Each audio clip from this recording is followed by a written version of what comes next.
But okay, going back to our podcast here. Supposed to talk about you and growing up, Tret. Um, who was your tennis idol? I think Andre Agassi. I watched Andre Agassi and Pete Sampras a lot, but I think Andre Agassi was just had more of the cool factor, and I really liked that. I loved when he had the bandana on and he had the different cool Hmm. Nike shoes, and I thought that was so cool when I was a little kid, and I always wanted to be Andre Agassi. I think growing up. Did you ever reach him wearing those denim shorts? No, I've seen the pictures and stuff. I'm not that old, but No, because my brother actually idolizes him, yeah, and it was amazing because he imagine he was wearing black denim shorts, and it was actually so heavy, yeah, and but everybody was wearing it. yeah, I think if he brings a bag coming from Costco, everybody will do it also at that time. yeah, for sure. Um, Tell us a little bit about your experience in playing the IPTL. Gonna share here some photos. Maybe you can comment on it also. About this one, Yeah, can you now I can see it? see. Yeah, now I can see. Yeah, playing with Serena, we played mixed doubles together at MOA. So yeah, playing with her at Mall of Asia Arena was unbelievable. It was a packed crowd in there, and having all the fans obviously cheering for Serena, and being able to play in front of the home Filipino fans was something I look back at and always think it was so special. The whole crowd was cheering for us, and yeah, I played pretty well that those weeks, And and especially those 3 days in Manila. So it was fun playing there and playing mixed doubles with her. So she's maybe the greatest player ever, and it was really cool to say I played mixed doubles with her. playing, I mean, playing with a legend, and how many Grand Slam titles she won.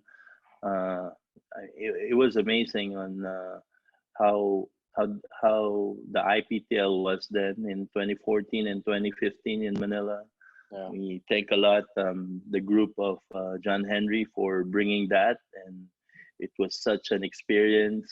All the big stars with Serena, Sharapova, Rafael Nadal, and Andy Murray, and all the other greats like Ivanisevic and Carlos Moya. Was a fantastic experience for everyone. But we are just as proud that we were represented there by you. yeah, it was great to Uh, have a Filipino player, I think, on the team, and I felt honored to be that player, and I played really well with the team. It was an amazing experience playing, obviously, with Serena, with Andy Murray on our team, with Sharapova on our team. It was something we enjoyed so much, and I always look back on and think those are some of the best of times for sure. yeah, and can you tell us something about this photo out here? Who are you with in this photo? Yeah, that was our team for those matches. Richard Gasquet, Edward Roger Vaslin, Ila Tomjanovic, Mark Philippoussis. Obviously, Serena and I had just won our match, and Jarmila Gajasova was on our team, and John Henry Lullier was always on our bench and supporting our team so well. He was such a great leader for our team, and did a great job kind of managing us and getting us to. We had a really good season that season. Supported you in and out of the court, right? Yeah, for sure, for sure. He did so much for everybody there, and I remember how he Oh, always talks. Serena and her husband now that they kind of went on their what they consider their first day where they really hit it off in the Philippines. So yeah, it's something she always talks about. That's where really they hit it off. how about Yeah, this there's our team. very, very popular selfie you have here? Yeah, Gomanil with Milos Raonic taking the selfies. Pretty tall guy, so he's got an easy hand to take a selfie.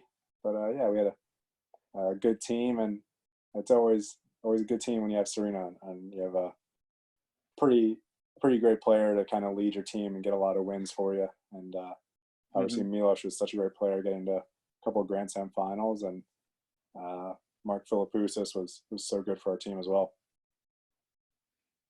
Okay, gonna show you some more photos of the IPTL. How about this photo? What can you say about this photo? Isn't Yeah, that amazing? I mean, those are like unforgettable moments during the International Premier Tennis League in Manila. Tell us about yeah, this photo, Trent. I'm sure you were there on yeah. this We night. were in the press con the night before the tennis began in MOA. Andy Murray, Manny, Pacquiao showed up for the press con. Was there, kind of introducing the players and getting everybody ready for the IPTL to start the next night, and it was really cool to have him there. And Andy wanted to meet him, and because he's friends with a lot of the British boxers, so it was great for him to meet Manny and talk to Manny. So it was something our team kind of got to say hi to Manny and have him around the tennis was really cool. Yeah, I remember at that time, I think Andy Murray left already, or he hasn't arrived yet in this particular welcome dinner. Yeah. And Manny came really late in the dinner, and when he arrived, it was such a star. And I remember Andy Murray coming back just to meet him. I mean, that's how big Manny is. Yeah, for sure. Not only in the Philippines, but around the world. Not only in the Philippines. Manny's one of the biggest celebrities in the world. He's unbelievable.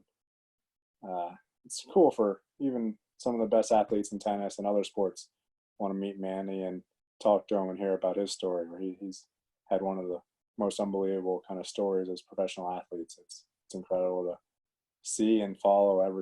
Every Filipino kind of looks up to him boxing wise. He's done unbelievably. How about this one? Yeah, in Miami. Yeah. Yeah, this is Miami. Yeah, in Miami. We're in the players' kind of lunch area. There's a suite before my mom and dad and I kind of ate lunch after I won the first round match there a couple of years ago. So yeah, my mom and dad and I kind of enjoying the afternoon after I had a good win, watching. I think that match I'm not sure, but I remember Rafa played the next match, so people were kind of filling in, trying to get seats to see if they could wait for the next match to start. Was this their first time in Miami? Yeah, this is the first time. I think this is one of the first years I played in Miami, and yeah, the Masters events are pretty tough to get into. You have to be ranked top 35 or so to get in the doubles. So yeah, it was when I kept moving up the rankings, I felt like I could finally get in all the Masters after I made that Indian Wells final with Jerzy Janowicz. I got into kind of any tournament I wanted to play after that, and I was ranked top 30 or so in the world, and those were the good years. And hopefully, I'm on my way back to that ranking and playing the biggest tournaments again soon. Seeing this photo, this really says who you are, a Filipino American. Yeah. And of course, the Filipino there, we call you Tret San Pedro Huey. So San Pedro obviously is the Filipino last name. What influences did your mom as a Filipina? What influence did she give you growing up? Yeah, for sure. My mom was a huge influence on me. Obviously, strict Filipino mom, like always about education and being super serious about doing well in school. And I think that gave me really good discipline in my work ethic, and not only in school, but with tennis. I feel like I've always taken it as something where I'm not just, I don't know, having fun out there. I'm having fun, but I'm doing it with a purpose and doing it to keep getting better and keep improving, where she's been such a great influence for me. And we still joke every now and then. My mom always tells me before, she's like, it'd be good. Do you have a backup plan? Why don't you get a real job? It's good to have a backup plan. And then I did really well that year on the tour and kind of moved way up in the rankings. And ever since then, she's like, "Oh, tennis is the best. Like, I'm glad you didn't get to get a real job." So, yeah. Now you remind me of Jokoy. You know Jokoy? Yeah, for sure. She's always talking about her mom. Yeah. There's some of the trait. I know it's a lot of. It's quite funny and how how she describes to be a Filipino American growing up Yeah. in the States. So your mom also has always a snack in her bag for you Yeah, when same. Like I growing grew up. up like my mom only spoke Tagalog to me, but she would always make me respond in English. So there was always a lot of Tagalog. And growing up in the house, we would watch a lot of Tagalog movies. I grew up as a little kid thinking Sharon Canetta, everybody knew Sharon Canetta as a normal movie star, whereas as I got older and older, my friends around didn't really know who Sharon Canetta was. But yeah, it was great having my mom kind of raise me Filipino a lot of the And time, even though I grew up outside Washington D.C. When I was really young. But my mom still every now and then would get mad and really be like, "Sasapakin ka na dyan, Tret." So, just so yeah, typical Filipino mom in my mind. typical Filipino mom in the US. Yeah. Sasapakin kita dyan, huh? I like that. How about for food? Okay, about for food. What's your favorite food cooked by your mom? Favorite. She cooks the best Filipino food, huh? breakfast. Yeah, I love Filipino breakfast. I could eat that every day, all the meals of the day. Tocino or I longanisa, remember you like a lot of garlic, yeah, longanisa, longanisa. longanisa, garlic rice, eggs. I love that. And I had Filipino tonight actually. In here in Charlottesville, there's a Filipino food truck, Little Manila, and I had that for dinner tonight. Mm, Yeah, it was really good. We had pork barbecue with some half white rice, half pancit, and then some lumpia. So it was really good. I had some Filipino food tonight. nice. You know, a lot of people, we see your mom once in a while in the Philippines. She was just there during the Southeast Asian Games. Yeah. But we hardly know your dad. And obviously, that's where the Huey came from. And Yeah. um, we can see a lot of semblance between you and your dad also. You're really half-half of your mom and your dad if you look at this photo. Yeah. Tell us something about your dad. Yeah. I should I have think that's what. invited him here. Yeah. He always wants to come. He used to come every year because we used to go back for all of December when I was younger, from when I was, I think, 2 or 3 years old until I was 17. We came back for all of December, and my dad obviously would come back with my mom and I, and we would always be back. And yeah, my dad and I always have great memories. We would be, when we would visit my uh, pa and mama, my mom's parents in Makati, we would go play basketball, and my dad would always talk about how everybody else obviously was wearing sandals. So we decided we had to wear sandals too. So we played basketball in the neighborhood. While playing basketball. Yeah, of course we had to. We In wanted to. Makati, right? As Yeah, in Makati. I So remember yeah, your mom telling me grew up in Makati area, which would yeah, I think what we call poblacion now. We're yeah, really popular now. yeah, I'm sure you saw that the last time. It's really yeah. developed now and I've gone by there a few one times, of but the now, popular night spots. yeah. Now all my mom's family has moved to Canada or the U.S. and uh, my grandparents have passed away since I was kind of, I don't know, 9 or 10 years old. So it's my mom's oldest of 11, and they all have kind of moved to Canada or the U.S. and kind of tried to, I don't know, move, make some more money and send it back to some of the family that we still have there. So That's good.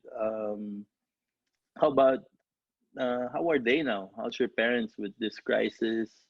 yeah, they're doing well. Where are they?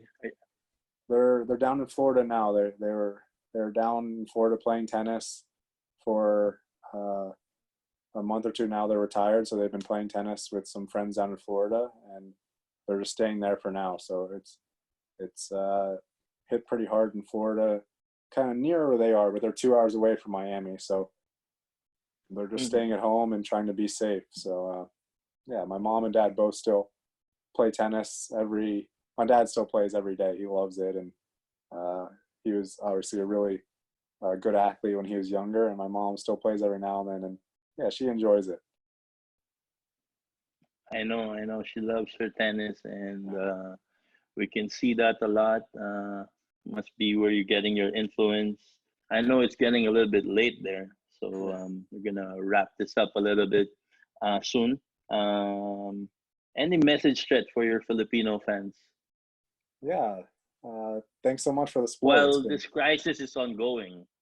Yeah, I mean, obviously, everybody stay home, be safe, and uh, try to help everybody flatten the curve. I mean, the more people that are staying home and being safe, it'll help the healthcare workers out and help them be able to take care of the number of people that they can take care of. And I think at this time, that's the smartest thing to do. So yeah, hopefully we can all do our part to help everybody else out in the world. Tret, you went to college in University of Virginia, basically playing a lot of NCAA tennis. What's your advice now to young Filipino juniors trying to follow your footsteps, wants to be a professional tennis player? Uh, do you suggest for them to go professional or go to college or stay in the Philippines? Uh, Yeah. just give your advice. Yeah, I think for me, I thought it was a perfect situation for me. I was able to when I was 18 or so, I don't know, I had a couple points on the ATP tour, but I looked at college as something where it was a good stepping stone. I could get 4 years of great practice and get more mentally mature. I don't know, as a person, but also as a tennis player, and get better, bigger, and stronger. By the time I was 22 years old, I'd be ready, more ready for the ATP circuit and trying to make it and win futures and win challengers. And it was so good for me, I think, to kind of give myself that time in college and use that as a stepping stone to the pro tour. And I always talk with Francis Alcantara, and he said the same thing. It helped him so much, helped him improve, and he used that time to kind of get bigger and stronger. And he got so much better as a player, he thought, Mm-hmm. from 18 to 21, 22 years old. And if you use that in the right way and train hard, it's something that can help you a lot, I think. That's good that it's coming back to people to tennis players going to college first before going professional. Because there was a time before you guys, everybody was going professional right away, and a Yeah, lot of for sure. the big names were not playing college tennis. But it seems like it's going back to playing college tennis first. Yeah, you Uh, can see guys like John the Isner tour and now. Kevin Anderson and Steve Johnson, Yeah. who have gone to college and gotten to top 10, top 20 in the world. And they show that it's something where, yeah, if you kind of use that in the right way and train hard and mature and get better in those 4 years, you'll be better prepared to when you're kind of really trying to make it in those smaller tournaments, which are tough to not only win, but tough on you mentally to keep pushing and getting better and better as a player in all those tournaments year after year. I mean, you guys are great examples. You and tennis players, Filipino tennis players before you, like Roland So, Felix Barrientos, playing college tennis in the States, finishing their college.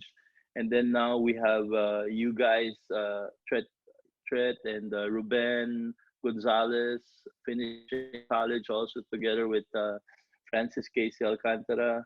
Uh, I think you guys are an amazing example for what junior players should aspire for, and more junior players are going to the states now to play college tennis and get scholarships and have a good education before going professionals. If professional uh, before going professional, and I think you guys are paving the way for that.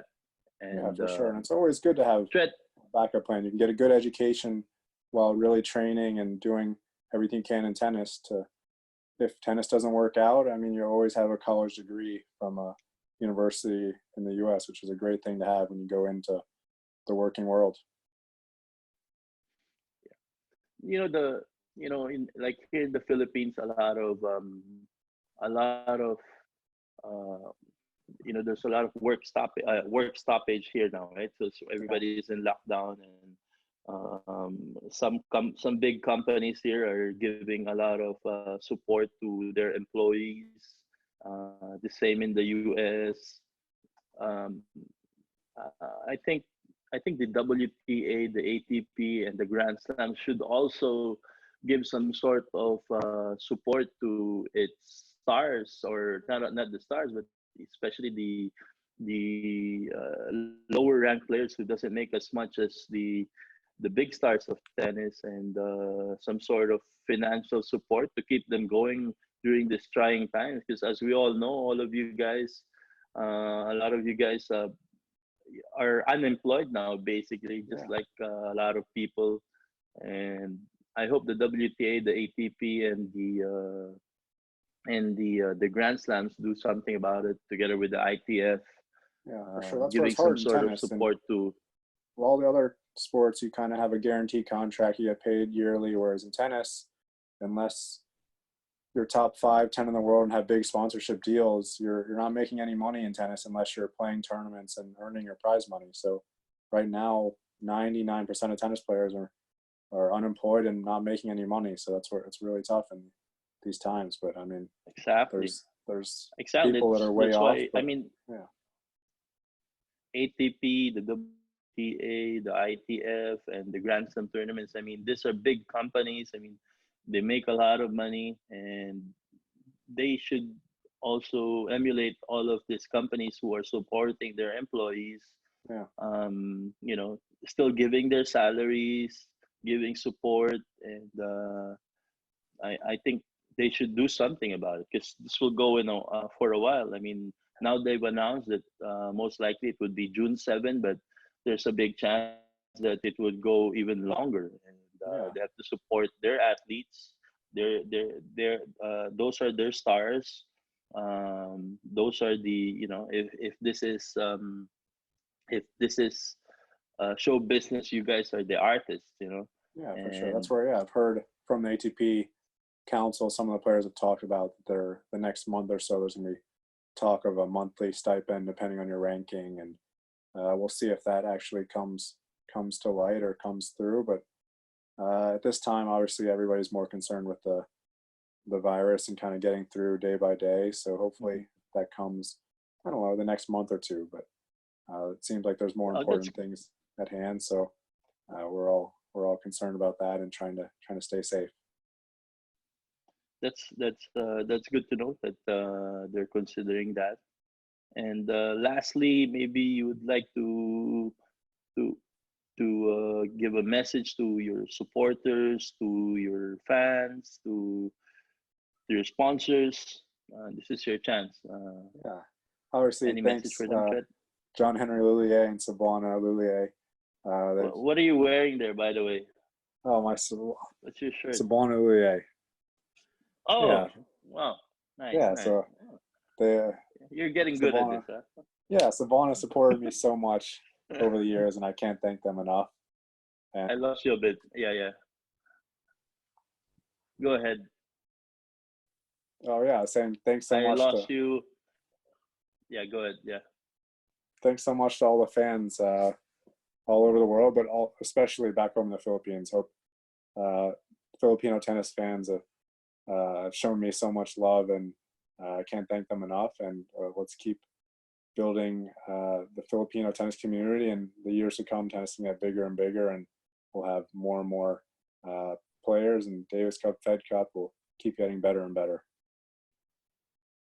Thank you. And again, thank you for being the first guest of this tennis podcast, all about tennis. And this is an initiative, again, as I said, by one of the initiatives of Unified Tennis Philippines, and giving some sort of tennis entertainment while everybody is in quarantine here in the Philippines. And so that's why I'm wearing this shirt, Unified Tennis Philippines. And we would also like to announce that ABS-CBN Foundation is accepting donations for COVID-19 to help our frontliners and people who need support. And the president of ABS-CBN, Carlo Katigbak, I'm sure you've met him. He's an avid tennis player also, and they joined hands with Cebuana Luillier, and you can give donations to the 2,000, 3,000 plus branches of Cebuana Luillier, and through the ABS-CBN Foundation. And yeah, that's all we have now. And again, thank you so much, Tret, for being our first guest on this historic event. Thanks for having me on the No, but first episode. I feel lucky. I know, right? And I hope you also enjoyed this episode, and hope to see you soon. Stay safe out there, and regards to your mom, regards to Charlotte, and to everyone else out there.